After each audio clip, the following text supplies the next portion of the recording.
Sir चढ़ के बोलता है। उर्दू ज़बां का जादू हिंदुस्तान की मिट्टी के आसमां का जादू, हिंदुस्तान का जादू, उर्दू ज़बां का जादू, हिंदुस्तान का जादू, सारे जहां का जादू।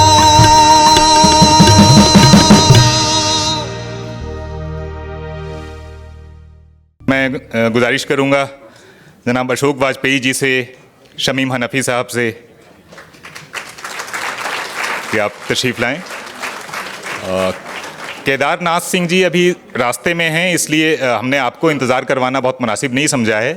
वो बस अब ज़रा ही देर में पहुंचने वाले होंगे। परवेज़ भाई हमारे रेटर हैं, वो तशरीफ़ ला चुके हैं। तो आप तमाम हजरात प्लीज़ स्टेज पर आइए।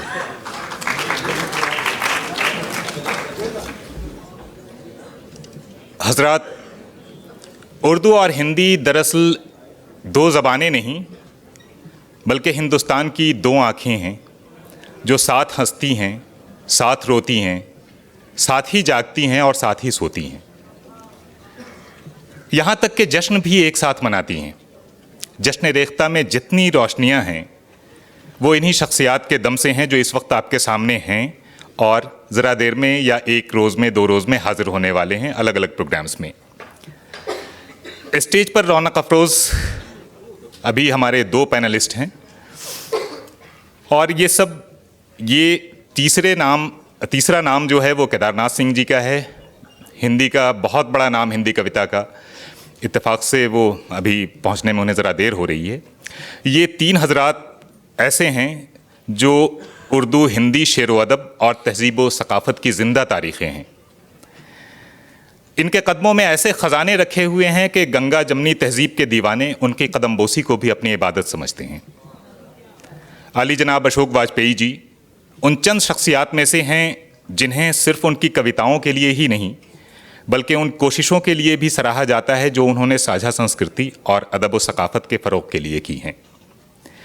मोहतरम केदारनाथ सिंह जी जो अभी तशरीफ़ लाने वाले हैं वो शेर व अदब का एक ऐसा रोशन चेहरा है जिसे उनकी ज़िंदादिली और वसीउल मशरबी ने एक अंजुमन की तरह सजाया है।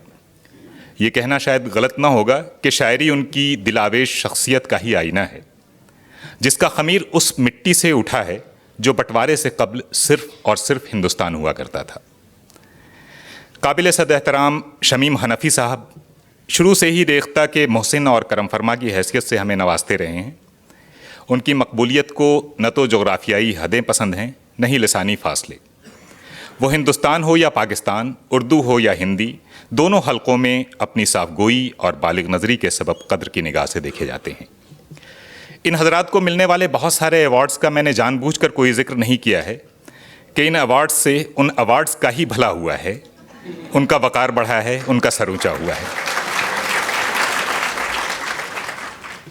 हमारे दोस्त जनाब परवेज़ आलम की वाबस्तगी BBC से इतनी पुरानी है कि यहाँ मौजूद कई लोग उन्हें मुझसे ज़्यादा जानते हैं। उनकी पहचान एक ब्रॉडकास्टर की हैसियत से तो है ही, आर्ट और कल्चर के नबशनास की हैसियत से भी उनकी एक अलहदा शनाख्त है। मैं उनसे गुजारिश करता हूँ कि वो इन हस्तियों से फूटने वाली रोशनियों से माहौल को मुनव्वर करें। शुक्रिया परवेज़ भाई। हेलो जी, मैं इजाज़त दें तो मैं यहीं आप ही के दरमियान रह के इस बातचीत को आगे बढ़ाऊँ। बहुत बहुत शुक्रिया नुमान साहब, और रेख्ता.org का बेइंतहा मशकूर हूँ मैं, और मैं समझता हूँ एक बड़ी तादाद में जो यहाँ लोग मौजूद हैं वो भी हैं मशकूर, इसलिए कि कमाल का काम कर रहे हैं लोग।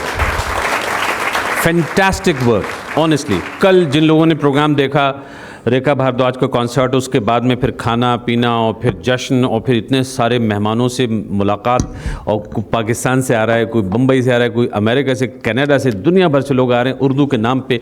इस जश्न उर्दू के नाम एक बार फिर से तालियां प्लीज़। दूसरी बात यह है कि मैं तो एक रेडियो टेलीविज़न का पुराना सा एक मीडिया का आदमी हूँ, पत्रकार हूँ, सहाफ़ी हूँ। मुझे ना देखने के लिए लोग आए हैं ना सुनने के लिए लोग आए हैं। मेरे साथ जो अजीम हस्तियाँ हैं, जो शख्सियात हैं, और जैसे कि नौमान भाई ने कहा कि अवार्ड्स की अहमियत बढ़ जाती है, इन लोगों को सुनने के लिए आए हैं। मेरी कोशिश होगी कि ज़्यादा से ज़्यादा ये लोग आपके सामने आएँ और आपसे बात करें। और मैं ये भी चाहता हूँ कि आम तौर पे हम सब लोग आखिर में जब बहस ख़त्म होने वाली होती तो कहते हैं क्या करें, वक्त नहीं बचा इसलिए ख़त्म। तो क्लीशे है कि अब वक्त नहीं है, लेकिन मैं चाहता हूँ कि थोड़ा सा वक्त निकल आए ताकि आप लोग भी अगर कुछ सवाल करना चाहें तो मैं समझता हूँ कि वो बहुत उम्दा बात होगी। लेकिन मुझे सबसे ज़्यादा एक ही बात की खुशी है, पर्सनल जो मुझे कहनी है। इंतज़ार हुसैन साहब मौजूद हैं यहाँ, इस बर्रे सग़ीर के, सब कॉन्टिनेंट के, साउथ एशिया के सबसे बड़े अफसाना निगारों, कहानीकारों में से एक, बल्कि बहुत लोग कहते हैं कि सबसे बड़े। मेरे लिए इसलिए फ़ख्र की बात है कि मैं हमेशा से बचपन से बड़ा हुआ ये सुन के कि इंतज़ार हुसैन साहब की पैदाइश डिबाई ज़िला बुलंदशहर उत्तर प्रदेश की है, और मैं उसी फ़ख्र के साथ बड़ा हुआ इसलिए कि मेरी पैदाइश भी वहीं की है। तो जगह जगह मैं यही कहता आया हूँ। तो मेरे लिए इससे ज़्यादा इज़्ज़त की बात नहीं हो सकती कि इंतज़ार हुसैन साहब महफ़िल में मौजूद हों और मैं यहाँ मंच पे बैठ के, इस प्लेटफॉर्म पे बैठ के आप लोगों से बात करूँ। उर्दू और हिंदी क़ुर्बतें और फ़ासले, तारुफ़ आप लोगों का हो चुका है, मज़ीद तारुफ़ की किसी भी किस्म की गुंजाइश नहीं है मेरे नज़दीक। लोग सब आपको बहुत अच्छी तरह से जानते हैं। हम बातचीत का सिलसिला क्यों ना यहाँ से शुरू करें कि वो क़ुर्बतें क्या हैं उर्दू और हिंदी के नज़दीक, जिनकी तरफ हम इशारा कर रहे हैं, और फिर आपको मैं बता देता हूँ स्ट्रक्चर बहुत सिंपल है। फिर हम फ़ासलों की बात करेंगे, और जब फ़ासलों की बात करेंगे तो फिर हम कहेंगे फिर क़ुर्बतें कहाँ गईं तो फिर ये क़ुर्बतें कैसे हासिल करें अगर फ़ासले हैं। अशोक वाजपेयी साहब, ये क़ुर्बतें क्या हैं उर्दू और हिंदी के दरमियान?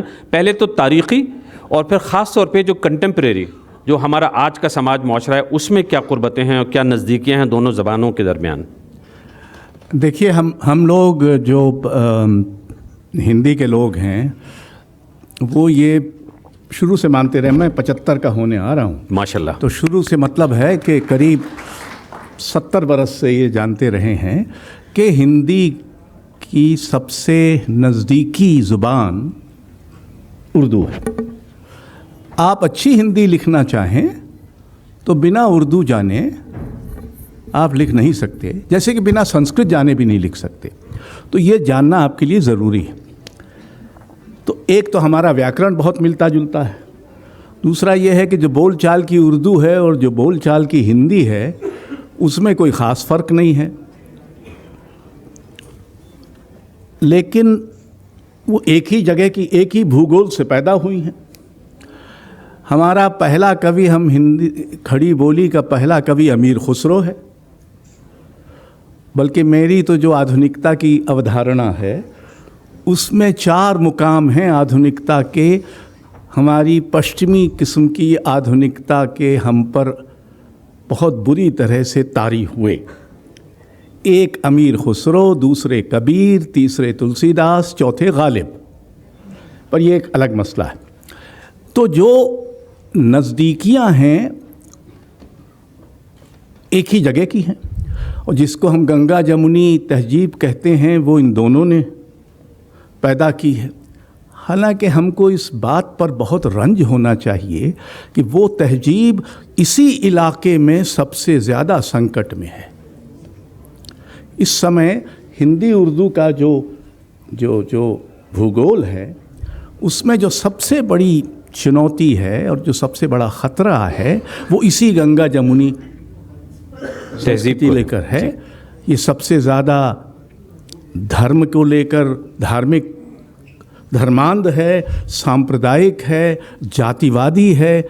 यही तो एक तरफ से जैसे इस गंगा जमुनी संस्कृति को हिंदी और उर्दू ने, या उर्दू और हिंदी ने अपने तई विकसित किया, उसको पोसा, बढ़ाया, उसका उसी समाज में अब जो वजूद है वो ख़तरे में, वजूद ख़तरे में है।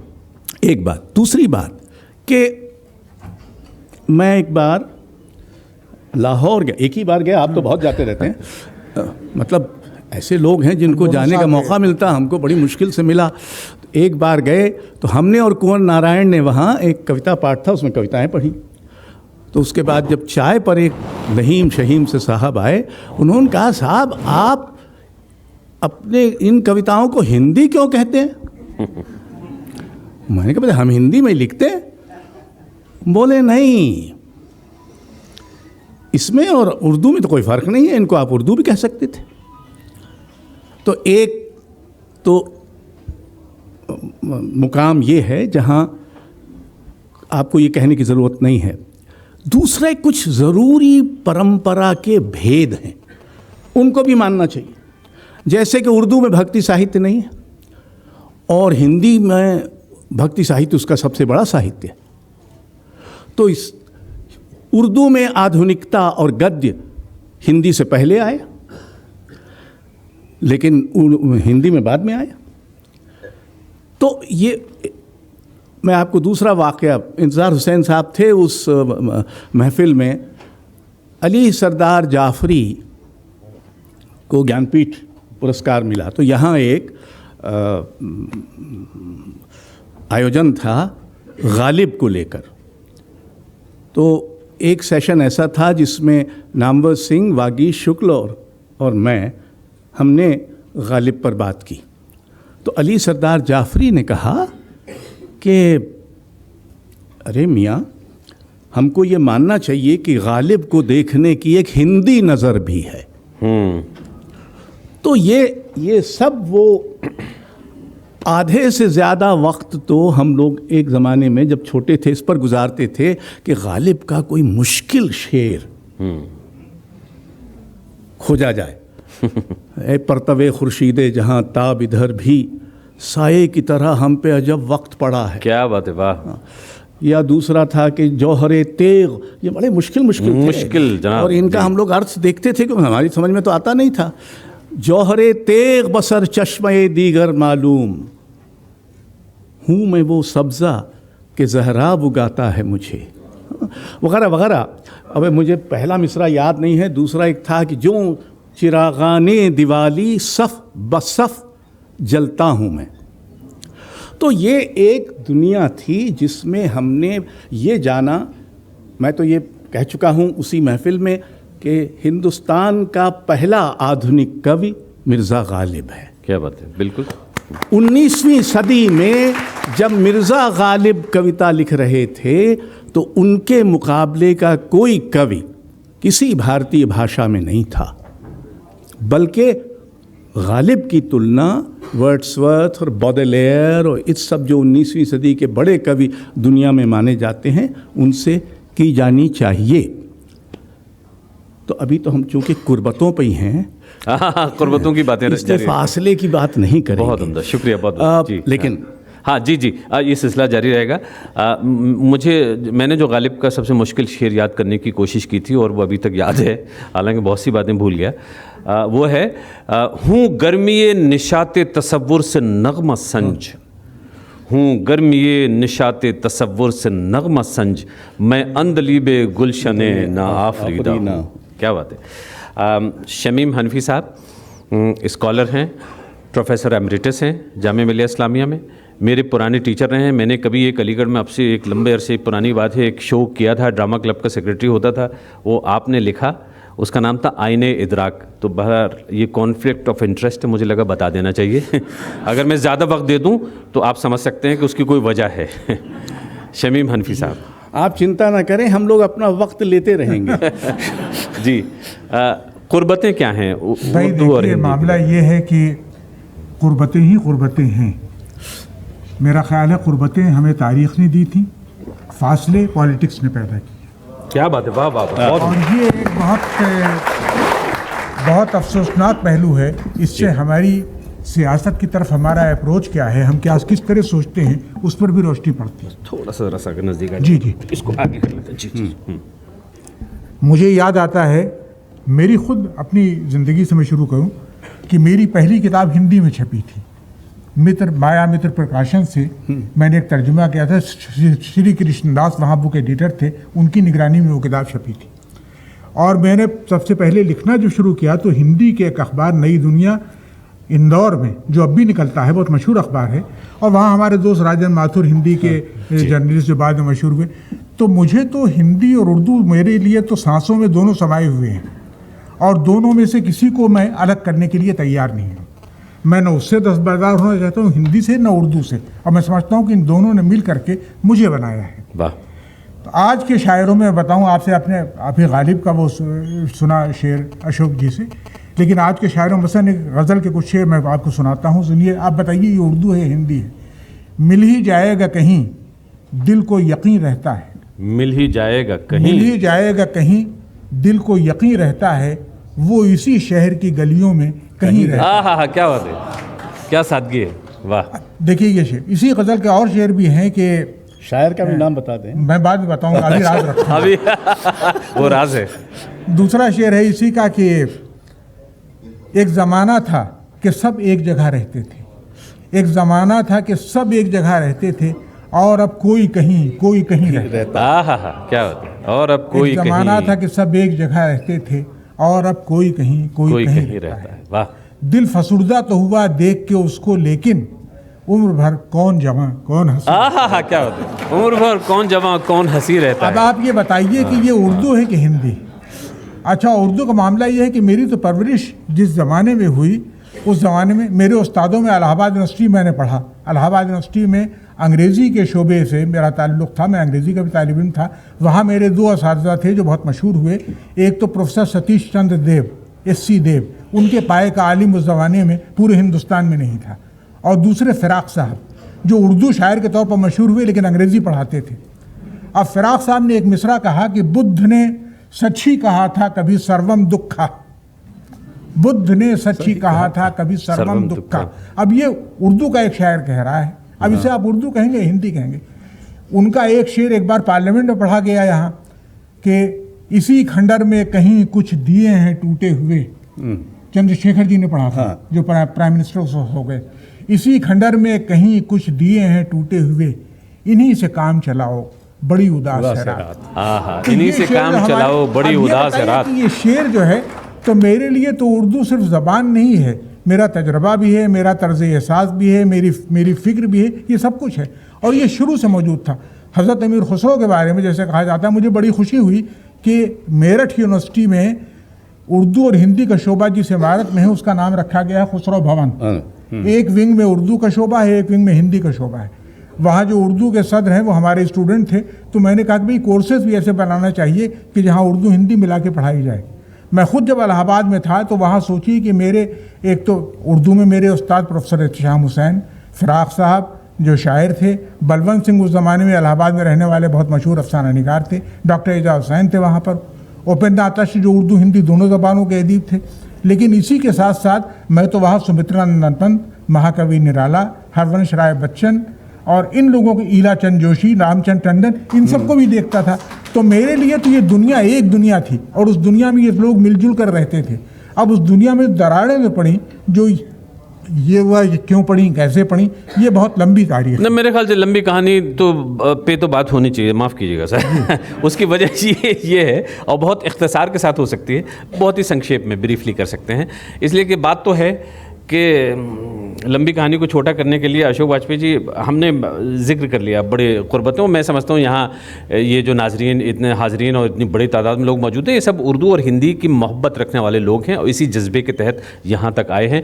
कल भी एक भारी तादाद में यहाँ लोग मौजूद थे, और मैं तो हैरान हूँ कि हमने इंटरनेट की दुनिया में एक छोटा सा डिस्कशन किया, वहाँ सब पैर रखने की जगह नहीं, लोग अंदर आए चले जा रहे थे। कमाल है, कॉन्फ्रेंस रूम भरा हुआ था। तो इसका मतलब है ये सब ज़बान से मोहब्बत करने वाले लोग हैं, लेकिन दरारें पड़ी हैं और बाकायदगी से किसी सियासत के तहत, किसी आइडियोलॉजी के तहत वो दरारें आई हैं। वो दोनों जानिब से आई हैं। इशारा करेंगे अशोक वाजपेयी साहब, वो क्या दरारें हैं, क्या फासले हैं, वो क्या है, इशारा करिए ज़रा जी। एक तो मुझे फ़िराक साहब का याद आया कि मैं यहाँ सेंट स्टीवेंस में पढ़ता था, मैं भी अंग्रेज़ी पढ़ रहा था। तो फ़िराक साहब लाल किले पर एक मुशायरे में आए हुए थे, तो हमने उनको देखा नहीं था, तो बहुत मुश्किल से गए वहाँ। तो फ़िराक साहब बहुत ही दबंग किस्म के आदमी थे, और थोड़ी डांट वांट भी अपनी ऑडियंस को लगा देते थे, जो हम लोग नहीं कर पाते संकोचवश आके। हमको भी ये कर पाना चाहिए।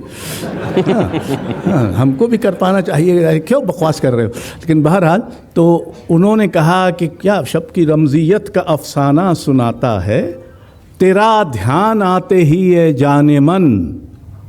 फिर रुके। अब सब लोग, तेरा ध्यान आते ही है जाने मन।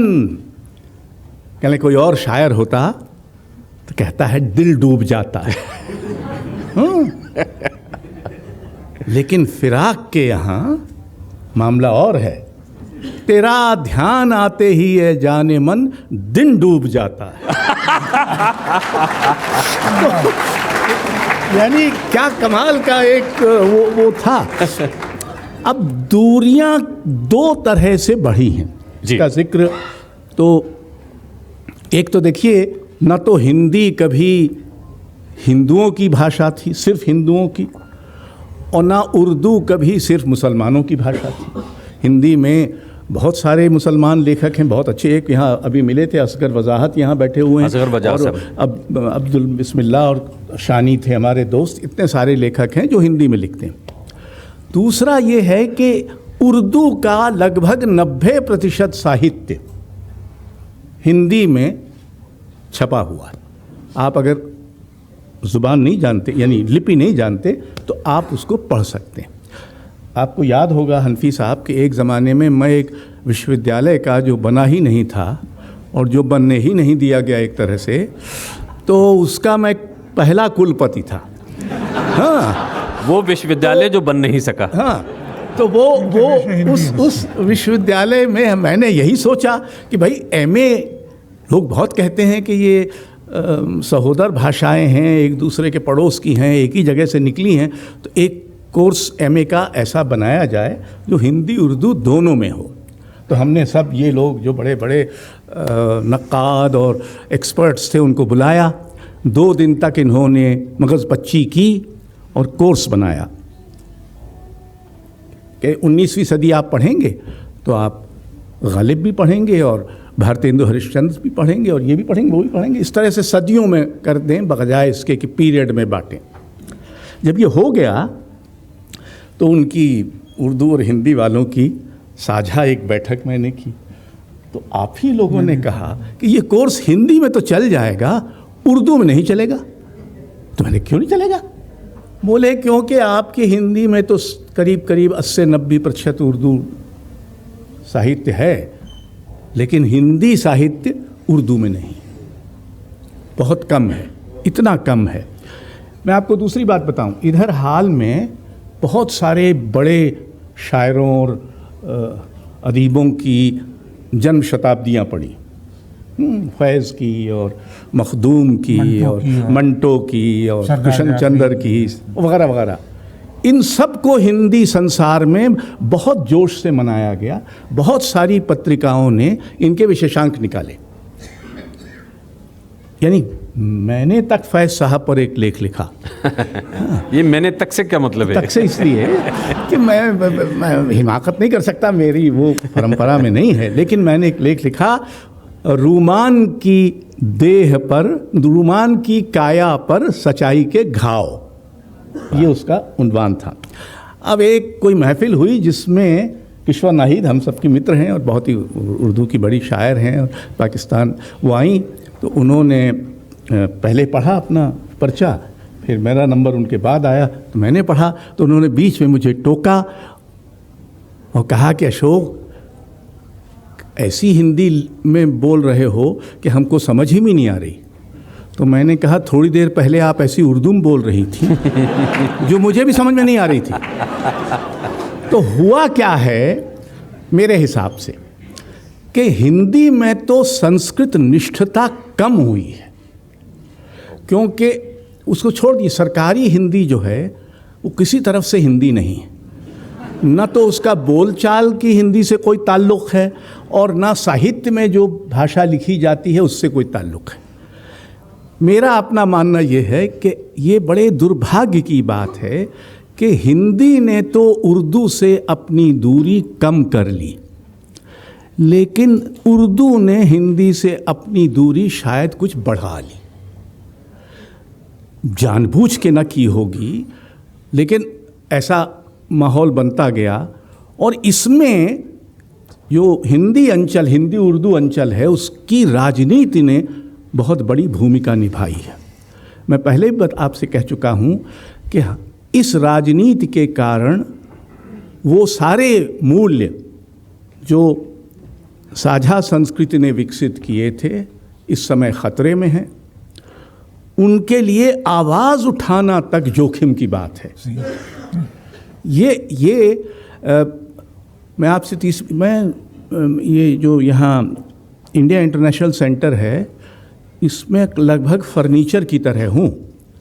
हाँ, यानी ऐसा कोई वक्त ही नहीं होगा जब आएँ और मुझे न पाएँ। हाँ, हम घर के अलावा यहीं रहते हैं ज़्यादातर। लेकिन यहाँ भाषाओं को लेकर, किसी भारतीय भाषा को लेकर इतना बड़ा जमावड़ा पहले कभी नहीं हुआ, कम से कम पिछले 25 साल में तो नहीं हुआ। तो इसका मतलब क्या है? मैं इससे एक मतलब निकालना चाहता हूँ। आप मतलब माना कि आप तमाशबीन ही भी होंगे ही, क्योंकि हमारा तमाशा देखना चाहते हैं। तमाशा करे महबे आईनादारी। तो लेकिन खुदा जाने आप तमन्ना से देखते हैं कि नहीं देखते हैं, पर कौन जानता है। पर बहरहाल ये भाषाओं के प्रति, और सबसे ज़्यादा खराबी हिंदी अंचल में है। हिंदी का बड़ा मध्य वर्ग, और वो हिंदुस्तान के मध्य वर्ग का एक बहुत बड़ा हिस्सा है, वो अपनी मातृभाषाओं से दूर जाता हुआ मध्य वर्ग है। हिंदी न रहेगी, उर्दू न रहेगी, अगर मातृभाषा के रूप में उसकी पढ़ाई होना, बच्चों को जानना। हमने अपने पोते को यहाँ सरदार पटेल विद्यालय में इसलिए रखा कि वहाँ 5वीं क्लास तक हिंदी में पढ़ाई जाती है। तो पहले उसकी हिंदी, हम ही लोग सब हिंदी के लोग हैं, हमारी तो बीए तक की शिक्षा हिंदी में हुई थी, आपकी भी उर्दू में हुई होगी। और बावजूद इसके अगर मौका आ जाए तो हम अंग्रेज़ को भी अंग्रेज़ी में परास्त कर सकते हैं। दुरुस्त फरमाया आपने।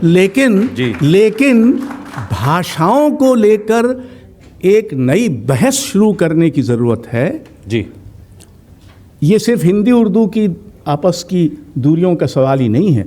ज़्यादातर भारतीय भाषाएं एक दूसरे से दूर हो रही हैं। अभी तमिलनाडु में जो हो रहा है कि आप कोई किताब ही नहीं लिख सकते, आप उपन्यास लिखें। एक उपन्यास लिखा उसने बेचारे ने ये घोषणा कर दी कि हम तो मेरी उपन्यासकार के रूप में मृत्यु हो गई, मैं लिखना बंद कर दूंगा। तो ये जो हालात हैं इनका भी हमें जायज़ा लेना चाहिए। जी, जी शुक्रिया। शमीम हनफी साहब, बस 2 बातें जो बहुत इशारे से कह दी अशोक वाजपेयी जी ने। हिंदी साहित्य उर्दू में कम है। अदब, जो हिंदी अदब है, कहानियाँ हैं, कविताएं हैं, बहुत सारी चीज़ें हैं जो आ रही हैं, ख़ासतौर पे कंटेम्प्रेरी, वो बहुत ज़बरदस्त है बाय द वे। मतलब जो हम सब मानते हैं कि हिंदी में कमाल का काम हो रहा है, ऐसी बात नहीं है।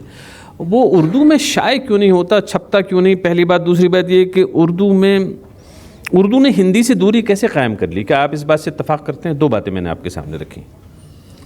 देखिए, ये मेरा ख्याल ये है कि इसका इल्ज़ाम हम उर्दू के सर नहीं रख सकते, और उसका सबब यह है कि उर्दू ने पिछले 63 साल में जो हमारे यहाँ तारीख़ बनी, और जो एक कहना चाहिए पॉलिटिक्स ऑफ लैंग्वेज जो शुरू हुई, तो उर्दू को तरह तरह की आजमाइशों से गुजरना पड़ा। सुरूर साहब ने एक नज़्म कही थी, आलम सुरूर बहुत मशहूर आलोचक रहे हैं, उन्होंने कही थी, किस कदर प्यारी ज़बां और कितनी दुखियारी ज़बां। किस कदर प्यारी ज़बां और कितनी दुखियारी ज़बां। उर्दू सिर्फ मुसलमानों की ज़बान नहीं है, इसलिए कि हिंदुस्तान भी सिर्फ शुमाली हिंदुस्तान, नॉर्थ इंडिया नहीं है। वैको मोहम्मद बशीर मलयालम में लिखते हैं, मुसलमान हैं वो। सलमा तमिल में लिखती हैं, वो मुसलमान हैं। इसी तरीके से ग़ुलाम मोहम्मद शेख गुजराती में लिखते हैं, मुसलमान हैं। तो उर्दू कोई मतलब कहना चाहिए कि सिर्फ मुसलमानों की ज़बान नहीं है। और दूसरी बात यह है कि उर्दू मुसलमानों की मजहबी ज़बान भी किसी तरीके से नहीं है। ये सिर्फ सियासत का ये हुआ कि हमारे यहाँ आज भी लोग बैठे हुए हैं समझते हैं कि उर्दू जो है अरब से आई है या ईरान से आई है। वो ये ज़बान यहीं पैदा हुई। मौलवी अब्दुल हक एक उर्दू के बहुत बड़े बाबाए उर्दू कहलाते हैं। उन्होंने एक मौके पर एक जुमला, अफसोसनाक जुमला कह दिया कि पाकिस्तान न जिन्ना ने बनवाया, न मुस्लिम लीग ने बनवाया, पाकिस्तान तो उर्दू ने बनवाया। और लोगों ने उसको गिरह में बांध लिया, जबकि इसका कोई ताल्लुक नहीं। पाकिस्तान की ज़बानें तो सिंधी, पंजाबी, सराइकी, ये बलोची, ये सब ज़बानें हैं वहाँ की। और उर्दू ज़बान जा करके जो हश्र हुआ, जो नतीजा तारीख़ का हुआ, 1971 आप सबको याद है। भाषा ने उससे पहले वो डिवीज़न पहले ही कर दिया था। अभी आप महफिल का जिक्र करते हैं नईम साहब के रसाले का जो अंग्रेज़ी में निकला था, उस वक्त उन्होंने एक रसाला निकाला, एक मजमून छापा था 5 डेंजरस बुक्स के नाम से। तो उसमें वो किताबें जो वहाँ जब्त कर ली गई थी, उनमें एक किताब ऐसी भी थी जिसमें ये कि लिंग्विस्टिकली इस बात की कोशिश की जा रही थी कि वहाँ के मुसलमान जो बंगाली हैं वो बंगाली से संस्कृत शब्दों को बाहर निकाल दें। इसके लिए वो तैयार नहीं थे और नतीजा ये हुआ कि कहना चाहिए कि तकसीम, पाकिस्तान की जो तकसीम हुई दोबारा, उसका तो एक कहना चाहिए कि उसका बीज उसी दिन डाल दिया गया था। तो उर्दू में तो ये कहना, एक जो हुआ कि उर्दू को तो अपने सर्वाइवल की फिक्र हो गई। 1947 के बाद उर्दू के मदरसे, उर्दू स्कूलों से ख़त्म होती गई। भाई हम जब पढ़ते थे हमने तो फ़ारसी भी पढ़ी, थोड़ी सी उर्दू भी पढ़ी। अब ये है कि उर्दू मीडियम स्कूल, एक तो मदरसे समझे जाने लगे कि भाई वहाँ के लोग उर्दू, बाकी है सरकारी स्कूलों से उर्दू जाती रही। उर्दू के बड़े बड़े इदारे जो थे, एक ज़माना था ऑल इंडिया रेडियो आपका, इसको बुखारी बिरादरान कारपोरेशन, माफ़ करना BBC लोग कहते थे। इसलिए कहते थे कि इसके डायरेक्टर जनरल यहाँ जो थे अहमद शाह बुखारी पतरस थे। पाकिस्तान में इसके डायरेक्टर जनरल जो थे वो जुल्फ़कार बुखारी थे, दोनों सगे भाई थे। और इस रेडियो में लिखने वाले सबसे ज़्यादा उर्दू के लोग थे, मंटो, बेदी, इस्मत, कृष्णचंद, उपेन आतश, और उसके बाद आप जितने नाम उस वक्त लेते जाएं, जो भी आपको याद आए वो क्या बड़ा। लेकिन ये कि ये सिलसिला ये शुरू हुआ, आपने देखा कि जो फिल्में भी वहाँ लिखी जाने लगी, उर्दू की फिल्में, उर्दू भाषा में फिल्में, उनको भी सर्टिफिकेट हिंदी का दिया जाता है। तो उर्दू के लिए तो सर्वाइवल का एक मसला पैदा हो गया। जिस तरह की वो एक शाविनिज़्म का शिकार होती चली गई, उसने उर्दू को बहुत खौफजदा कर दिया। एक तरफ इशारा है, मैं माफ़ कीजिएगा, खुदा कलाम की माफ़ी, वाजपेयी जी ने एक और थोड़ा सा इशारा किया था कि उर्दू ने हिंदी से दूरी कायम कर ली। ये तो एक सिस्टम की हम बात कर रहे हैं, व्यवस्था निज़ाम में कहीं ऐसा हुआ।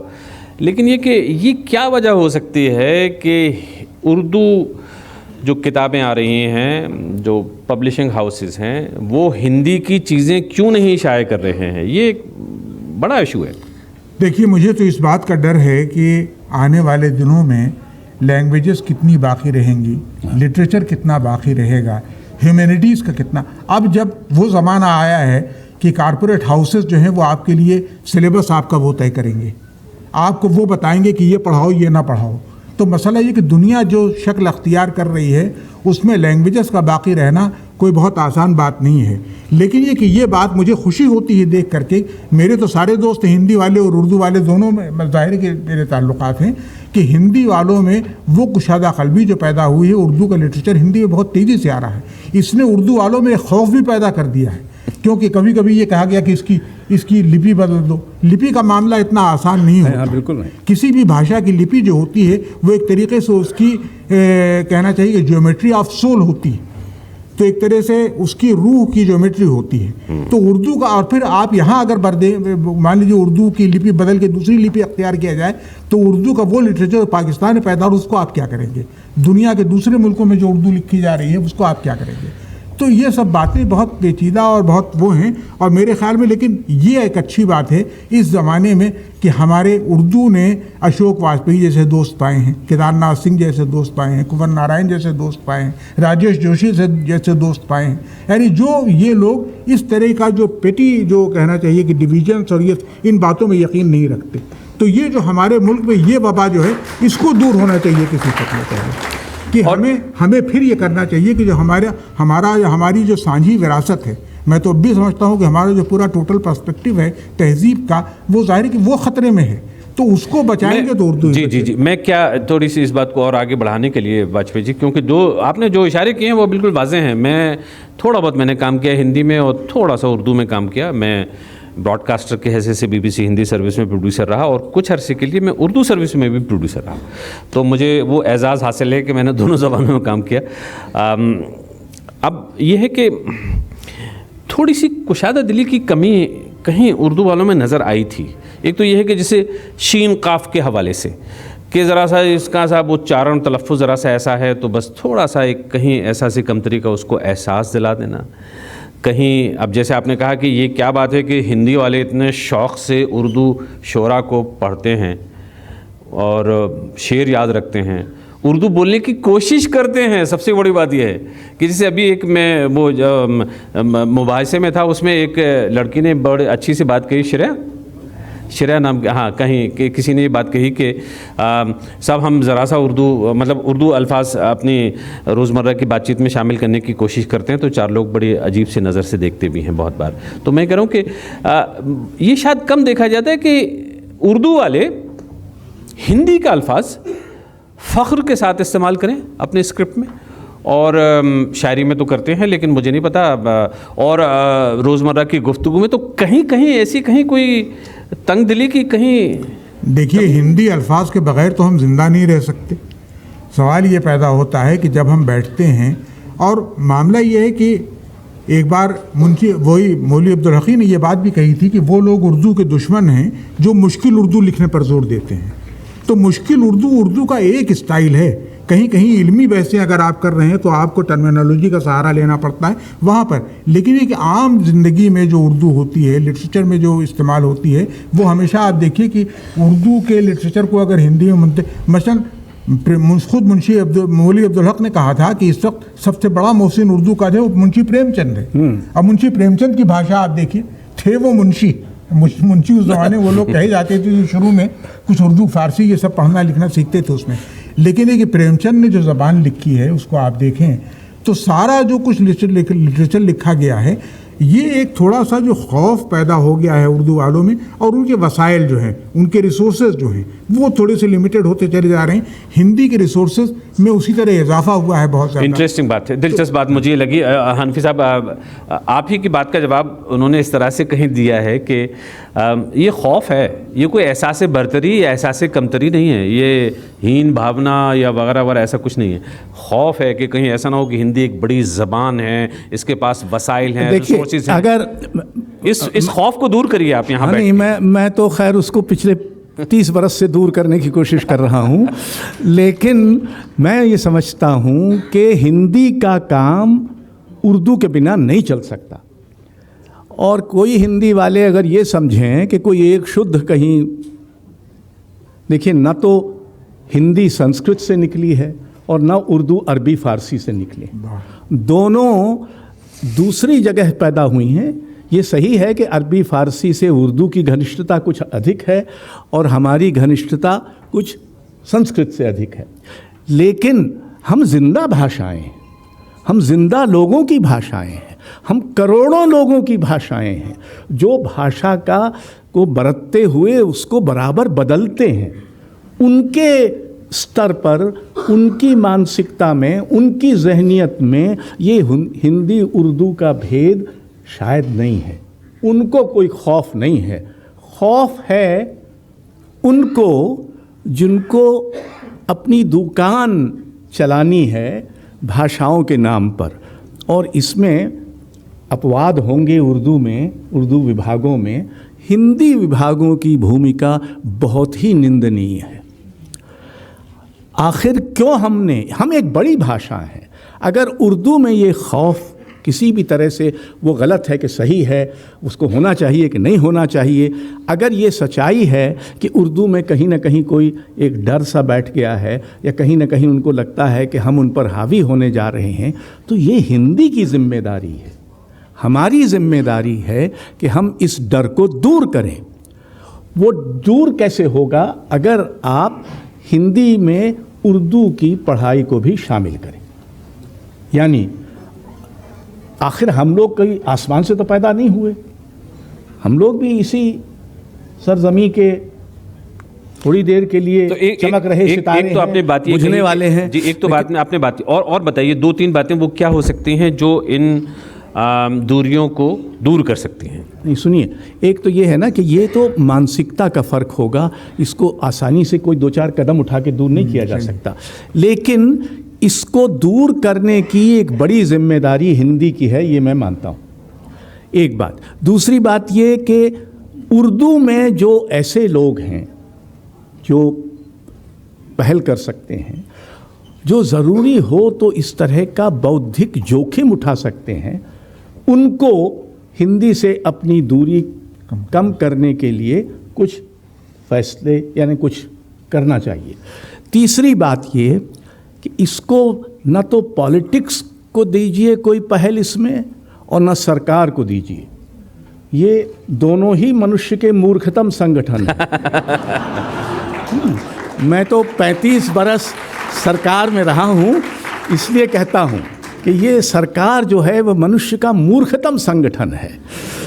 तो इसलिए इनकी पहल पे न जाइए। ये कोई खास सरकार की तरफ इशारा तो नहीं कर रहे क्योंकि सरकार में तो ज़्यादातर सरकारें कुछ सरकारें ज़्यादा मूर्ख होती हैं क्योंकि ज़्यादा बकबक करती हैं और करती कुछ नहीं हैं।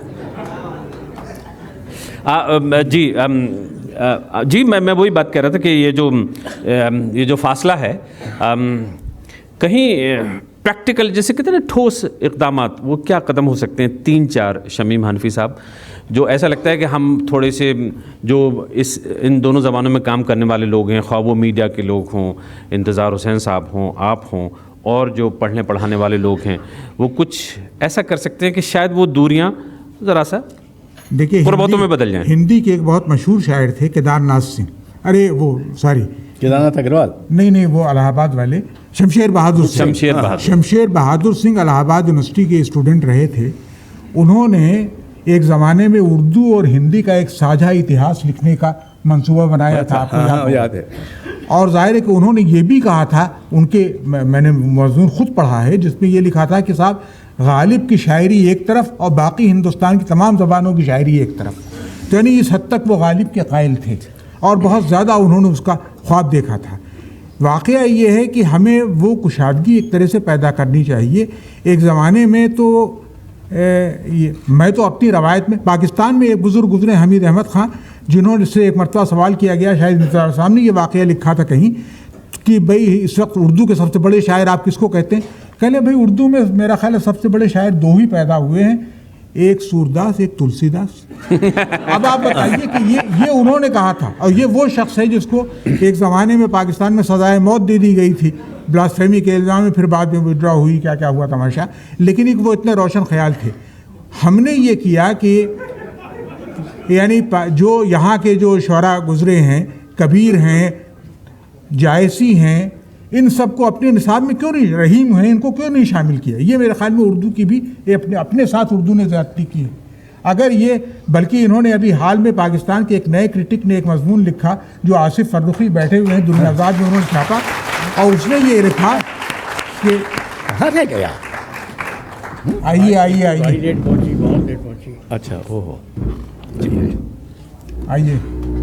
देर आए हैं, हालांकि दुरुस्त नहीं आए हैं। हाँ, ये दावा भी नहीं कर रहा हूँ। बात चले थे फिर उनके चले गए। एक आर्टिकल अभी इन्होंने छापा था आसिफ फर्रुखी ने, जिसमें ये कहा गया था कि उर्दू वालों ने दक्कन से, दक्षिणी भारत से, यानी तेलुगु जहाँ की ज़बान थी, कुली कुतुब शाह, वली, ये सब तेलुगु ज़बान ज़ाहिर के बोलने उस माहौल के से निकले थे, उसको तो अपना रोल मॉडल बना लिया और उससे कुछ सीखा, लेकिन बनारस से नहीं सीखा जहाँ कबीर रहते थे, जबकि बनारस का फासला यहाँ से बहुत कम था। तो ये एक कहना चाहिए कि तारीख़ में कभी कभी इस तरह के मजाक होते हैं जी, लेकिन ये कि वाक़या ये है कि अब मैं तो पढ़ता हूँ कि ये केदारनाथ जी हैं, इनकी नज़में और किसी की अशोकवाद, मैं उसके बगैर अपना तस्वुर नहीं कर सकता। बहुत उम्दा, शुक्रिया शमीम हनफी साहब। आप केदार जी सर, नहीं, वो हम आपकी गैर मौजूदगी में बात ये हो रही थी कि उर्दू और हिंदी कितनी क़ुरबतें हैं, कितने फ़ासले हैं। मुझे पता नहीं 30 साल पहले पता नहीं किसी एक नज़म की 2-3 लाइनें अचानक याद आ गई इत्तेफाक से इसी वक्त कि फ़ासले रखो, फ़ासले रखो, फ़ासले क़ुरबतों से बेहतर हैं, क़ुरबतों में तज़ाद के पहलू और वगैरह वगैरह, इस तरह से। तो मतलब ये क़ुरबतें, बहुत ज़्यादा क़ुरबतें भी अच्छी नहीं हैं, एक हेल्दी कहीं ना कहीं एक फ़ासला बरकरार रहना चाहिए। केदारनाथ सिंह जी अब हमारे साथ इस बहस में शामिल हैं और मैं समझता हूँ आप सभी लोग उनसे अच्छी तरह से वाकिफ़ हैं। हिंदी के इस वक्त अजीम तरीन शोरा में आपका शुमार होता है। कुछ लोग कहते हैं कि सबसे बड़े हिंदी के शायर हैं, मैं इस बहस में नहीं जाना चाहता, लेकिन कमाल के शायर हैं और इनका काम बहुत लोगों के सामने आ चुका है, बहुत लोग सराहते हैं। मैं समझता हूँ कि आप, बहुत सारे लोग हैं जो आपसे कुछ जानना चाहेंगे कि पहली तो बात यह है कि हम ये बात कर रहे थे क़ुरबतें, तो हमने मान ली कि उर्दू और हिंदी के दरमियान बहुत क़ुरबतें हैं, बड़े अच्छे रिश्ते हैं। फासले क्या? फासले क्या हैं और फासलों को कैसे दूर कर सकते हैं? मैं तो फासला तय करके आ रहा हूँ।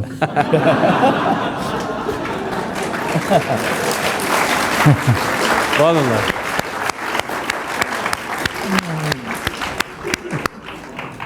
और जल्दी आ जाता, लेकिन जैसी व्यवस्था है आजकल और जाम दिल्ली का, तो उसकी वजह से देर हुई, इसके लिए माफ़ी चाहता हूँ। मैं तो उर्दू का बहुत बड़ा प्रेमी हूँ। उर्दू अदब,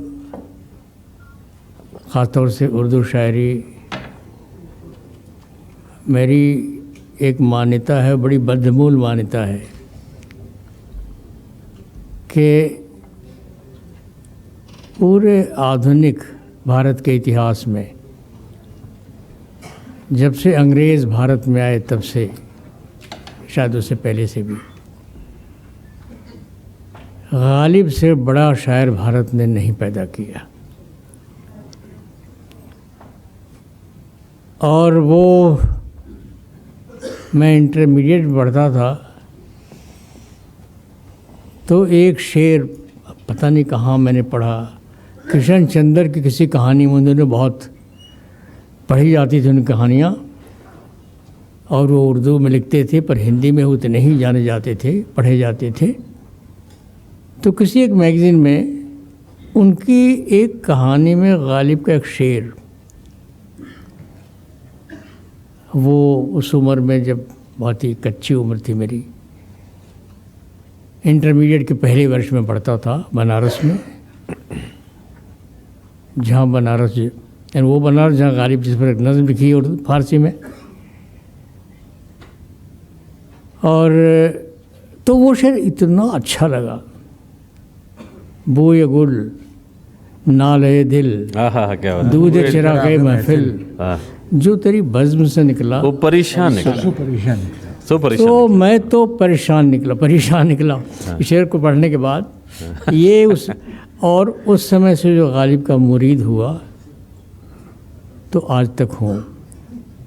खड़ी बोली ज़बान जिसको हम उर्दू भी कहते हैं, हिंदी भी कहते हैं, ज़बान तो खड़ी बोली है, और उसमें जितना जिसको प्लेजर कहते हैं वो मुझे गालिब के यहाँ जितना मैं समझ सका हूँ, गालिब को समझना पूरी तरह मेरे बूते का शायद ना हो। बाकायदे मैंने उर्दू पढ़ी भी नहीं, पर इतनी तो पढ़ी थी। हमारे ज़माने में जब हम लोग पढ़ते थे स्कूल में, तो एक और ये आज़ादी से पहले की बात है, तो एक पाठ्यक्रम हमारा जो कोर्स था उसमें एक कंपलसरी सब्जेक्ट था कि आपको सेकंड फार्म के रूप में उर्दू पढ़नी। ये बहुत अच्छी परंपरा थी जो अंग्रेज़ों ने डाली थी, हमने उसको नष्ट कर दिया, तब ख़त्म कर दिया। और हिंदी के स्टूडेंट को भी उर्दू पढ़नी पड़ती थी, ये लाजमी था, उसके बिना पास नहीं कर सकते थे आप। तो एक बुनियादी जानकारी उस स्क्रिप्ट की, थोड़ी बहुत उसके अदब की भी हो जाती थी। ये रवायत आज़ादी के बाद ख़त्म हो गई। ये बहुत ही दुखद है।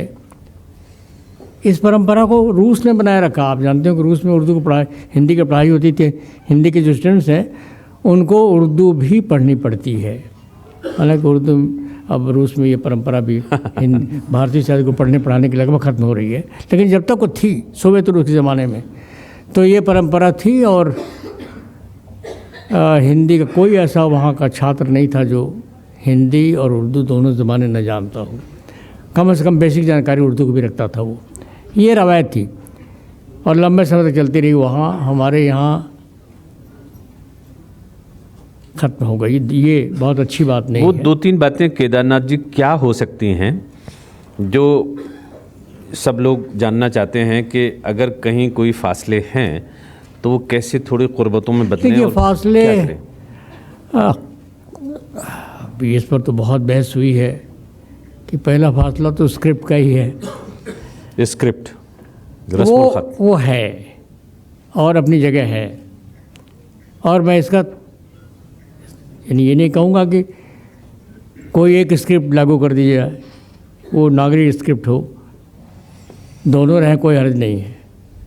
जो उर्दू को बहुत करीब से जानना चाहते हैं, प्यार करते हैं, ऐसे बहुत से लोग हिंदी में हैं जो उर्दू की जो स्क्रिप्ट है वो भी पढ़ते हैं, सीखते हैं। मेरे एक कविता के गुरु थे, क्लास नहीं लेते थे, मिलते जुलते थे, और उनसे मैंने थोड़ी बहुत हिंदी शायरी का सलीका तो क्या सीखा, उनसे सीख नहीं पाया ज़्यादा, लेकिन उर्दू में बहुत गहरी पैठ थी उनकी। उनका नाम था त्रिलोचन शास्त्री। त्रिलोचन शास्त्री। और वो त्रिलोचन बनारस के थे, और उन्होंने बाकायदे उर्दू पढ़ी थी, बहुत अच्छी गति थी। यहाँ जो है हिंदी उर्दू डिक्शनरी बन रही थी दिल्ली यूनिवर्सिटी में, तो उसमें काम भी बहुत बार करते रहे हैं। दिल्ली में उनका कुछ समय पहले इंतकाल हुआ था। तो उनसे मैंने, तो वो कहा करते थे कि देखो भाई, थोड़ी सी तुमने सेकंड फॉर्म में जो उर्दू सीखी है, आदमी भूल जाता है। अगर अभ्यास ना हो लिखने पढ़ने का, तो धीरे धीरे स्क्रिप्ट भी हमारा साथ छोड़ देती है। मिला मिलू के उर्दू में स्क्रिप्ट पढ़ लूँ, लेकिन मुश्किल होती है, चूँकि अभ्यास का छूट गया। लेकिन ये परंपरा थी, और ये परंपरा बनी रहनी चाहिए थी।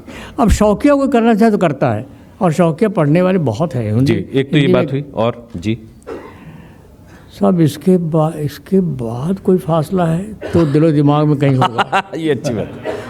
और मेरा दिलो दिमाग साफ है इस मामले में कि ये दोनों ज़बानें साथ साथ हैं, रहती हैं जी। और ये कहूँ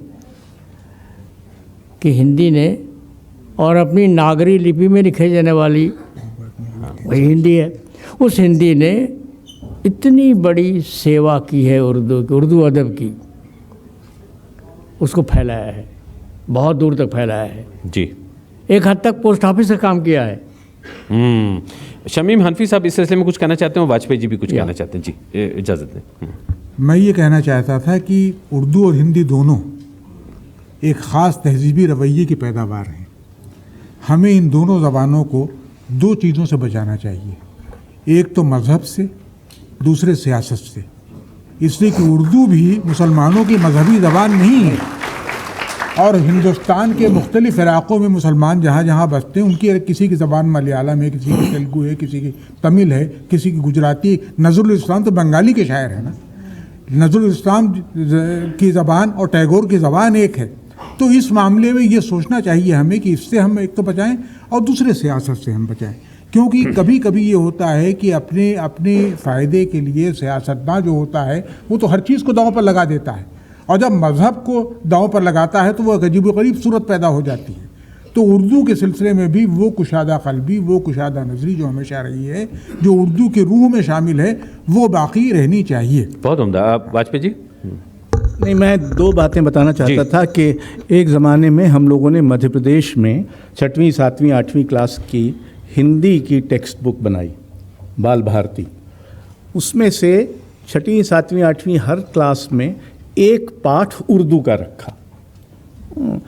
अबू खां की बकरी जो जाकिर हुसैन साहब की कहानी थी, क्या क्या नाच दिखाती हैं रोटियां, नज़ीर अकबराबादी की थी। एक फ़िक्र तौसवी थे उनके, एक कोई मज़ाहिया कलाम था, प्याज के छिलके वगैरह कुछ लिखते थे, वो रखे थे कि उस समय भी लोगों को ये एहसास पैदा होना चाहिए।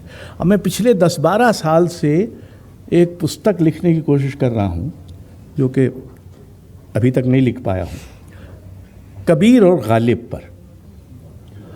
कबीर और गालिब, हाँ, वो एक तरह का एक आधुनिक कवि द्वारा दो पुराने कवियों के बीच एक डायलॉग पैदा करने की कोशिश है। उनके बीच में वैसे कोई संबंध नहीं है, वो सब ठीक है जी। और मैंने उसका टाइटल भी चुना, और मैं समझता हूँ कि वो हमारे जो दूरियां हैं उनको भी व्यक्त करने का अच्छा टाइटल की तरफ ज़रा आ जाएं। अपनी अपनी आग। अपनी अपनी आग, हाँ। वाह। मसलन जैसे कबीर का ही पद है। हाँ। जैसे हमारे यहाँ गालिब और माइक ज़रा गालिब और मीर और फैज़ और इकबाल नहीं है, वैसे ही आपके यहाँ तुलसीदास, आपके यहाँ मतलब उर्दू में नहीं, कहाँ वो तो तुलसीदास तो उर्दू के शायर हैं। नहीं, वो तो ये तुलसीदास और कबीर और निराला और मुक्तिबोध और अज्ञे भी नहीं। तो ये, लेकिन आधुनिक समय में भी बहुत बड़े लेखक उर्दू के हुए हैं। निज़ार हुसैन साहब एक बैठे हुए हैं, शम्सुर रहमान फारूकी साहब इसमें आने वाले हैं। मैं समझता हूँ कि उनका जो नया नावल है वो पिछले 25 साल में भारत का श्रेष्ठ नावल, उससे बड़ा नावल किसी ज़ुबान में नहीं लिखा गया। ये ससरी जो बहुत ही चिकनी चुपड़ी भाषा है अंग्रेज़ी, इसमें तो कतई नहीं लिखा गया। नाम भी बताइए। तो कई चांद थे सरे आसमां। कई चांद थे सरे आसमां। हाँ, और ये जो बड़े बड़े हमारे कवि हुए हैं वो सब, तो इसलिए ये बहुत ज़रूरी है कि हिंदी के पाठ्यक्रमों में भी वो सुधार किया जाए। और थोड़ा बहुत JNU में प्रयत्न हुआ है, लेकिन वो प्रयत्न काफ़ी नहीं हुआ है। बहुत उम्दा। और जी, जहाँ तक जी धर्म और राजनीति से बचाने का ताल्लुक है, हाँ। मैं समझता हूँ कि हिंदी साहित्य को में धर्म की कोई स्थिति नहीं, कोई प्रभावित, कोई बड़ा लेख। इन ससुरों के पास जो धर्म की राजनीति करके अब सत्तारूढ़ हो गए हैं, इनके पास तो कोई कायदे की हस्ती ही नहीं है जिसको वो अध्यक्ष इत्यादि बना दें। तो कहाँ अरे साहब, ये खोज के ला रहे हैं। कहीं ये इशारा तो नहीं है कि ज्वाइन करने का कि ज़रा दावतनामा भेजिए? नहीं। केदारनाथ जी, आप कुछ कहना चाह रहे थे? मैं ये कह रहा था, जिक्र आया JNU का, और मैं वहाँ से जुड़ा रहा हूँ, अब भी जुड़ा हूँ। एक तो बहुत अद्भुत प्रयोग मैं कहूँगा, JNU में हिंदी डिपार्टमेंट में नहीं है। भारतीय भाषा केंद्र हिंदुस्तानी ज़बानों का मरकज़ है, उसमें हिंदी भी है, उर्दू भी है, और भी ज़बानें आ गई हैं, अब तमिल 2-4 और आ गई हैं। लेकिन अलग से हिंदी का मरकज़ हो और उर्दू का हो, ऐसा हमने कभी नहीं सोचा। एक ही मरकज़ है जिसमें हिंदी भी है, उर्दू भी है, दूसरी ज़बानें भी। और मैं उसका 2 बार सदर रहा हूँ। मुझे खुशी है कि दोनों को साथ चलाते हुए कभी कोई दिक्कत पेश नहीं है। दोनों साथ साथ चलते हैं जी। और एक और ख़ास बात जी, कि कुछ चीज़ें हिंदी की उर्दू के लोग पढ़ाते हैं, कुछ उर्दू की चीज़ें हिंदी में भी पढ़ाते हैं। ये एक परंपरा बनी रही। एक और चीज़ मैं नहीं जानता कि अब तक वो कायम है या ख़त्म हो गई जी। हमारे लिए हिंदी के स्टूडेंट्स के लिए ज़रूरी था कि वो उर्दू का एक कोर्स पूरा करें, उर्दू का एक कोर्स उसमें सफल हो जी, पास करें, तब वो आगे उनको दाखिला दिया जाए, वरना ना दिया जाए। बहुत उम्दा। ये चलता रहा जी। और एक अंतिम बात कह जी ज़रूर। क्योंकि शेर व शायरी और कहानी और उपन्यास ये तो पढ़ाए जाते हैं। एक और हमने कोर्स में चीज़ रखी थी कि दोनों के पोइटिक्स के बारे में भी जानें, काव्य शास्त्र के बारे में भी जानें। कुछ दिनों तो उर्दू वालों को जो काव्य शास्त्र हिंदी का है वो पढ़ाने की मैंने कोशिश की थी, इसलिए जानता हूँ कि बड़े चाव से वो जानते थे, सुनते थे, पढ़ते थे। असलम परवेज़ हमारे दोस्त हैं, अभी इस समय तो अस्वस्थ पड़े हुए हैं, तो वो देखते थे उसको। और इसीलिए तो उनके लिए भी ज़रूरी था, उर्दू वालों के लिए थोड़ा ही हिंदी का जो पोइटिक्स से काव्य शास्त्र है, जो संस्कृत से चला आ रहा आज तक, उसको जाने। ये कुछ चीज़ें सी ज़रूरी थी जी, और किसी हद तक ये परंपरा चल रही है लड़खड़ाती हुई। मैं समझता हूँ जी। बहुत बहुत शुक्रिया आपका। और हम, जैसे मैंने कहा था ना, क्लीशे है कि वक्त कहते हैं कि वक्त ख़त्म हुआ चाहता है, लेकिन मज़े की बात यह है कि मेरे पास थोड़ा सा वक्त है, उसकी वजह, और वो वक्त आपके वक्त से मैं चुरा रहा हूँ। आपके पास, हमारे पास तो माशाल्लाह सब कुछ ठीक ठाक है। वो ये है कि क्योंकि लंच टाइम है, आपको खाने की जल्दी है, हमें कोई जल्दी नहीं है। हमारे सामने माइक हैं और सुनने वाले मौजूद हैं। जब तक ये हॉल खाली नहीं होगा, और माइक हम खा नहीं सकते लेकिन आप वो आपको खा जाएगा। ज़्यादा परेशान ना हो, 1-10 मिनट की बात और है। आप 2-3 अगर सवाल मैं ज़रूर लेना चाहूँगा जी। आइडेंटिफाई करिएगा अपने आप को और बताइए सवाल क्या है। नाम कासिम जाफरी, मैं लाहौर से हाजिर हूँ। शमी मुनव्वी साहब से मुझे ये सवाल करना है कि आपने फरमाया कि उर्दू और हिंदी को दोनों को मजहब और सियासत से खतरा है। आपने अंग्रेज़ी ज़बान का जिक्र नहीं किया, जो दोनों से खतरा उनको भी। उर्दू और हिंदी को ज़्यादा ख़तरा अंग्रेज़ी से है। देखिए, अंग्रेज़ी का मामला तो ये है कि ग्लोबलाइजेशन का एक जो हमारे यहाँ वबा चली हुई है, और एक ख़ास तरीक़े से जैसे अंग्रेज़ी ज़बान भी अब एक ज़रिया बनती चली जा रही है, कहना चाहिए कि एक नई तरह का कॉलोनाइजेशन पैदा करने का, और ये एक बहुत बड़ा ख़तरा है। ज़ाहिर है कि एक अलग मौजू है। फ़िराक़ साहब ने 1962-63 में कुछ मज़ामीन लिखे थे हिंदुस्तान टाइम्स में। जी। मैं उस वक्त वहाँ रिसर्च स्टूडेंट था। उनका किताबी शक्ल में भी वो छपे, द मिस्टेक ऑफ हिंदी के नाम से, the mistake of Hindi. The mistake of Hindi. तो वो ये कहते थे कि जब तक हम अपनी ज़िंदगी की हकीकत से हिंदी वाले अपने आप को करीब नहीं करेंगे, उनकी ज़बान मुश्किल होती चली जाएगी। और उसका एक वाक़या मैं आपको बताता हूँ। एक दिन शाम के वक्त हम कुछ स्टूडेंट फ़िराक़ साहब के यहाँ बैठे हुए थे। वो शाम को अपने घर के, कहना चाहिए कि बाहर एक छोटा सा लॉन था, उसमें निकल आते थे। उसमें हार सिंगार का एक पेड़ था, जिसका जिक्र भी उन्होंने अपनी एक नज़्म में किया है। खड़ा है ओस पे चुपचाप हर सिंगार का पेड़, दुल्हन हो जैसे हया की सुगंध से बोझल, कि जैसे सैकड़ों परियां गुलाबियां छिड़काएं, कि जैसे सैकड़ों बंदेवियों ने झूले पर अदाए ख़ास से एक साथ बाल खोल दिए। क्या तो ये अदाए ख़ास से उसी लॉन में हम लोग बैठा करते थे। और वहाँ उस वक्त एक साहब आए और फ़िराक़ साहब से पूछा, फ़िराक़ साहब, फ़िराक़ मैं यहाँ आया हूँ, मुझे फ़लाँ साहब के घर जाना है। वो एक बैंक रोड पर कई प्रोफेसर्स रहते थे, किसी का पता। फ़िराक़ साहब ने कहा कि वो आप ऐसा कीजिए, 2 घर छोड़ के जाइए, तीसरा घर। तो कहने जहाँ प्रकाश जल रहा है। तो फ़िराक़ साहब ने कहा प्रकाश जल रहा है, ये कौन सी भाषा? तो ये जो है मसला पूरा, उर्दू वालों को भी हिंदी वालों को, ये दोनों के सोचने का है कि जब तक आपकी ज़बान ज़िंदगी से करीब रहेगी, ये फासला खुद ब खुद कम होता चला जाएगा। एक और सवाल। जी जी जी जी। प्रेरणा जैन है मेरा नाम। प्रेरणा जैन जी। आप ये टेक्स्ट बुक में हिंदी में उर्दू मिक्स करने की बात करें। प्रेमचंद तो हमारे यहाँ हमेशा से हिंदी टेक्स्ट बुक में रहे, आप उनको उर्दू के मानते हैं? आप उनको प्रेमचंद को उर्दू का मानते हैं, हिंदी का मानते हैं? बहुत मुख्तसर सा जवाब है मेरे ख्याल से। देखिए, मैं यहाँ नेशनल काउंसिल ये जो है NCERT, उस इदारे का जो 12th तक की किताबें तैयार करती है, मैं एडवाइज़र रहा हूँ उर्दू का वहाँ पर। और जाहिर है कि हम तो उस तजर्बे से भी गुजरे हैं जहाँ एक बार हिंदुस्तान में ये हुआ था, प्रेमचंद को हटा करके एक खातून जो बिल्कुल गुमनाम थी, उनकी कुछ चीज़ें शामिल कर दी। अखबारों में बड़ा शोर मचाया गया था। वो गवर्नर हैं। अब वो गवर्नर। अच्छा, वो गवर्नर हैं। तो ये हुआ।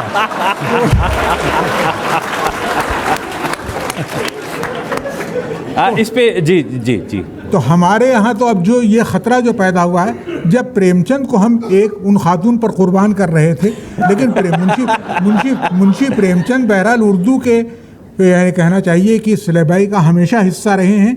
उसके बगैर, मुंशी प्रेमचंद के बगैर तो हमारी सेंसिबिलिटी की तारीख ही पूरी नहीं। कोई छोटा सा एक जुमला कोई तबसरा करना चाहते हैं आप? नहीं, वो हिंदी में भी जी, हिंदी की ऐसी कोई पाठ्यक्रम नहीं हो सकता जिसमें प्रेमचंद को ना पढ़ाया जाए। Of course. तो जाहिर है कि प्रेमचंद हिंदी उर्दू दोनों के बड़े लेखक हैं। जी। एक सवाल आप सभी से है कि उसके हिंदी उर्दू को देखने के 2 तरीके पैदा हुए हैं कि दो स्क्रिप्ट्स और एक ज़बान या 2 मुख्तलिफ ज़बान। जो मैंने सुना उसमें ये असम्पशन था, अगर मैं गलत समझ रहा हूँ तो प्लीज़ उसको सही कीजिए, कि ये 2 ज़बानें हैं। और मुझे पर्सनली ये लगता है कि 2 ज़बानें नहीं हैं। 2 ज़बानें नहीं हैं। किताबें पढ़ाई जाती है, प्रेमचंद को पढ़ाया जा रहा है, तो क्या पढ़ाया जा रहा है उसका एक अफसोस, उस सबसे ज़्यादा अफसोसनाक जो उसका एक एग्जाम्पल है वो ये कि मैंने बचपन में पढ़ी थी और जो मैंने एक नाटक के रूप में देखी, जो कि हूबहू वही कहानी थी, उसका संस्कृताइजेशन हो चुका था भाई। जी, तो मतलब ये कि ज़बानें 2 नहीं हैं, स्क्रिप्ट 2 हैं गालिबन, शायद ये इशारा है। कई ज़बानें ऐसी हैं जो 2 स्क्रिप्ट लिख जाती हैं, जी, नई बात नहीं है हमारे यहाँ। माइक ज़रा से दे सकते हैं क्या थोड़ा सा? जी जी। ऐसे कई उदाहरण पाए जा सकते हैं जहाँ 2 ज़बान यानी एक स्क्रिप्ट जो है, एक ही ज़बान 2 स्क्रिप्ट लिखी जाती है या बोली पढ़ाई जाती है। ऐसे कई उदाहरण मिल सकते हैं। ये कोई नई बात नहीं है, इससे कोई बहुत बड़ी दिक्कत आनी भी नहीं चाहिए। शमीम हनफी साहब, ज़बानें ये इस हवाले, मैं ये कह रहा था, आपने इशारा किया था अभी, ज्ञानचंद जैन की किताब एक भाषा 2 लिखावट 2 अदब के नाम से छपी थी, इस पर बहुत शोर हुआ था। एक तरीक़ा सोचने का ये है, लेकिन मेरा ख़्याल ये है कि अगर हम तारीख़ के ईमानदारी के साथ उसकी स्टडी करेंगे तो हम इस नतीजे तक पहुँचते हैं कि इन दोनों ज़बानों का माजी एक रहा है। उसके बाद ये ज़बानें अलग अलग हो गई। जैसे एक घर में अचानक मान लीजिए एक घर बनता है, उसमें 4 आदमी मिल करके रहते हैं, फिर वो चारों अलग अलग अपना एक घर बना लेते हैं। तो अगर एक दूसरे की स्पेस में दाखिल होने की कोशिश न करे और दूसरे का भी स्पेस का भी एहतराम करे तो मेरे ख्याल में ये मसला हल हो सकता है। इसीलिए मैं कह रहा था हिंदुस्तान की साथ। अच्छा, बस इसमें यह है कि अब खाने की तैयारियां हैं। एक आपके उन्होंने बहुत पहले से हाथ उठाया हुआ है, ज़रूर जी, और हाथ उठाने वालों के सामने तो हम जी शुक्रिया। मेरा नाम मानव सचदेव मासूम है, मैं शायर हूँ न्यूयॉर्क से। मासूम से शायर हैं। अफगानिस्तान से था। तो मैं कुछ सवाल आपसे कहना चाहता था कि मैंने एक तारीख पढ़ी थी ब्रिटिश की राइटिंग्स में, जो पहली जंग आज़ादी हुई थी 1857 के बाद, उसमें लिखा गया था कि the Hindu Muslim can not be divided, we need to create a separate political identity. आपने किसी ने उस बात पे टच नहीं किया, तो आपने कहा कि मज़हब और सियासत से दूर रखें कि जब तक वो जो 90 साल बाद तकसीम हुआ हिंदुस्तान और पाकिस्तान, अगर उसी का जो जर्न देखा जाए 1857 में जो ब्रिटिश ने ले किया था, अगर उसे एड्रेस ना किया जाए तो हिंदी और उर्दू के जो फासले हैं वो शायद बढ़ते हैं। फासले रखो, फासले रखो, फासले क़ुर्बतों से बेहतर हैं। इस अशोक वाजपेयी जी, ये तो आपके दिल के नज़दीक सवाल है। देखिए, जैसा अभी शमीम हनफी साहब ने कहा कि हमको इतिहास को नज़र में रखना चाहिए। उस समय क्या हुआ, किसने क्या किया, किसकी वजह से ये हुआ, इसमें जाने का वक्त अगर होता तो हम लोग जाते उसमें। आखिर 1 घंटे में हम कहाँ कहाँ जाएंगे। लेकिन ये सही है कि अब ये 2 भाषाएं हैं जिनका बहुत कुछ एक दूसरे से मिलता जुलता भी है, लेकिन ये एक दूसरे से अलग भी हैं। दोनों को एहतराम करके और दोनों को ये पहचान के कि जो कुछ उर्दू में हो सकता है वो हिंदी में नहीं हो सकता, और जो कुछ हिंदी में हो सकता है क्या बात है, उर्दू में नहीं हो सकता। एब्सोल्युटली। अगर हम भाषाओं को उनका व्यक्तित्व मानकर ये एहतराम करेंगे तो कोई दिक्कत नहीं है। समकक्ष लोगों में बातचीत हो सकती है जी। जब ये कहना शुरू करेंगे कि नहीं हम पहले आप थे और पहले वो थे, अब पहले कोई भी हुआ हो। जी जी। बस एक आखिरी जुमला मैं चाहता हूँ सबसे सबको सुनने। और जुमला वो वाला नहीं है जो अखबारों में पिछले दिनों आपने पढ़ा था ये वो जुमला नहीं होना चाहिए सियासी इशारा है, जो खबरों में पढ़ने वाले लोग हैं वो समझ गए। जी, एक वाक्य जो आप कहना चाहेंगे हिंदी उर्दू के हवाले से। जुमलाबाज तो मैं हूँ नहीं, जुमलाबाज नहीं है लेकिन ये ज़रूर कहूँगा कि ये जो सेमिनार हो रहा है ये अपने ढंग का अनूठा सेमिनार है। बहुत उम्दा, थैंक यू, शुक्रिया। और एक नई शुरुआत है जो चलती रहे, आगे भी होनी चाहिए, बातचीत दोनों के बीच हो। जी, ये कहा सुनी बातचीत अच्छी बात है। हाँ, गज़ल यही तो है। हाँ, गज़ल की रवायत यही है। तो वो हिंदी ने गज़ल के फार्म को अपनाया है। काफ़ी गज़लें लिखी जा रही हैं, फ़र्क ये है कि वहाँ कही जाती थी या लिखी जाती हैं। हाँ, लिखने से जो फ़र्क पड़ता है वो पड़ता है। उसको अपने ढंग से गज़ल का एक सांचा हिंदी में करने की कोशिश की जा रही है। बड़े पैमाने पर हो रहा, कुछ ठीक ठाक भी गज़लें कही गई हैं।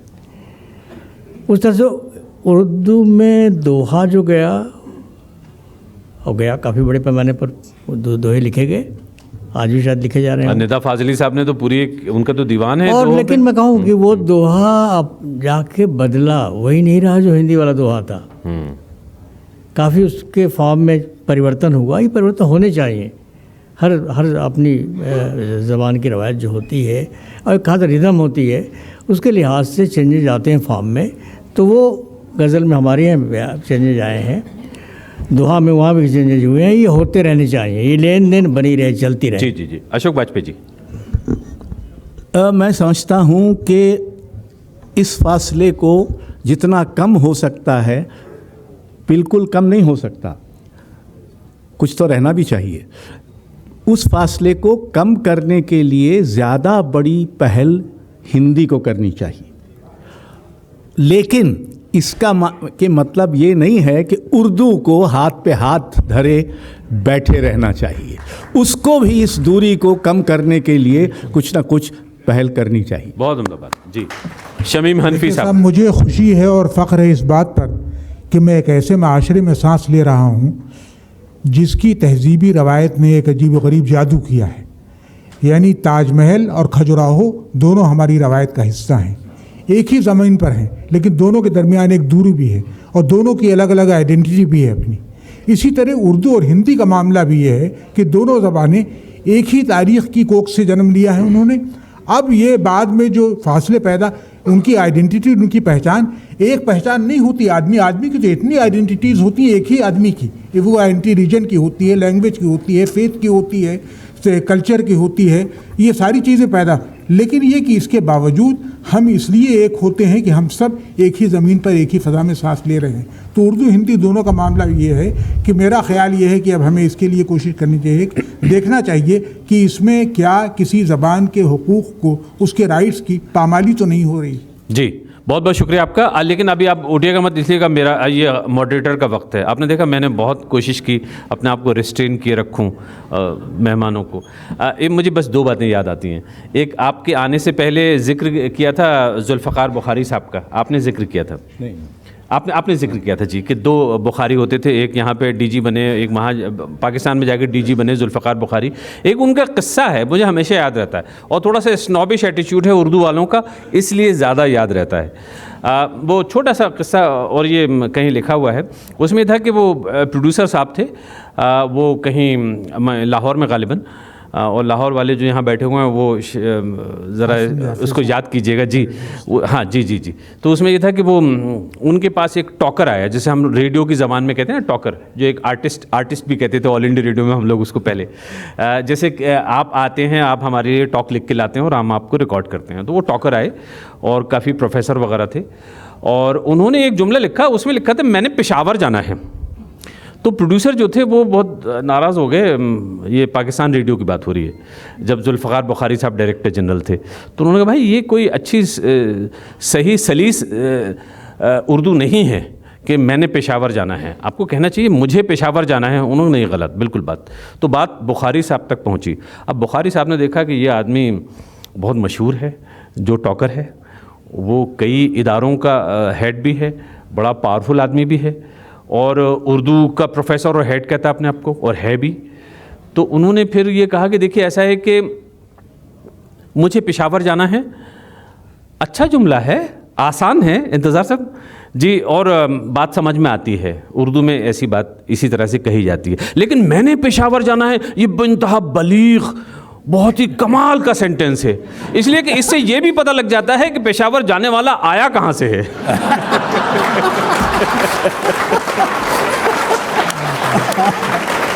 तो एक तो ये उर्दू के हवाले से मैंने कहा ना कि वो जो थोड़ा सा स्नॉबिश। एक छोटी सी बात मुझे और याद है कि ये मैं रिपीट कर रहा हूँ, अभी पिछले मैं एक और डिबेट को मॉडरेट कर रहा था, तो वहाँ मुझे अचानक याद आ गया तो मैंने सुना दिया। और मैंने उनके साथ में ज्वाइन किया हमारे ब्रॉडकास्टर जनाब यावर अब्बास साहब, बहुत मशहूर लेजेंडरी ब्रॉडकास्टर रहे हैं BBC उर्दू सर्विस के, और मैंने उनके साथ तकरीबन 10-15 साल काम किया। और एक और बहुत अच्छे शानदार ब्रॉडकास्टर शफ़ी नकी जामई 10 साल तक हिंदी में काम करते थे, उर्दू में स्क्रिप्ट लिखते थे, हिंदी स्क्रिप्ट उनको नहीं आता था, लेकिन जो हिंदी बोलते थे वो बहुत ज़बरदस्त बोलते थे, और तथा एमएम इससे नीचे तो उतरते ही नहीं थे वो। तो और इसलिए को उनको ये था कि नहीं मुझे तो जी जी जी, तो उनको तो ये था कि मुझको तो ये बोलनी है इस तरह की ज़बान। खैर, तो उनके बारे में वो हमारे यावर अब्बास साहब ने एक शेर सुनाया था, और उसके साथ में आज की महफ़िल ख़त्म हो जाती है। वो ये था कि शफ़ी एन है इसमें, शफ़ी छोड़ दो अंदाज़ हिंदी वालों के, शफ़ी छोड़ दो अंदाज़ हिंदी वालों के, उठोगे हश्र में वरना तथा करते। तो ये सब ये कुर्बतें रहें और ये फासले भी रहें। इसी के साथ आप सब लोगों का बहुत शुक्रिया, कमाल के ऑडियंस हैं आप लोग, thank you very much, thanks a lot. Sir चढ़ के बोलता है उर्दू ज़बां का जादू, हिंदुस्तान की मिट्टी के आसमां का जादू, हिंदुस्तान का जादू, उर्दू ज़बां का जादू, हिंदुस्तान का जादू, सारे जहां का जादू।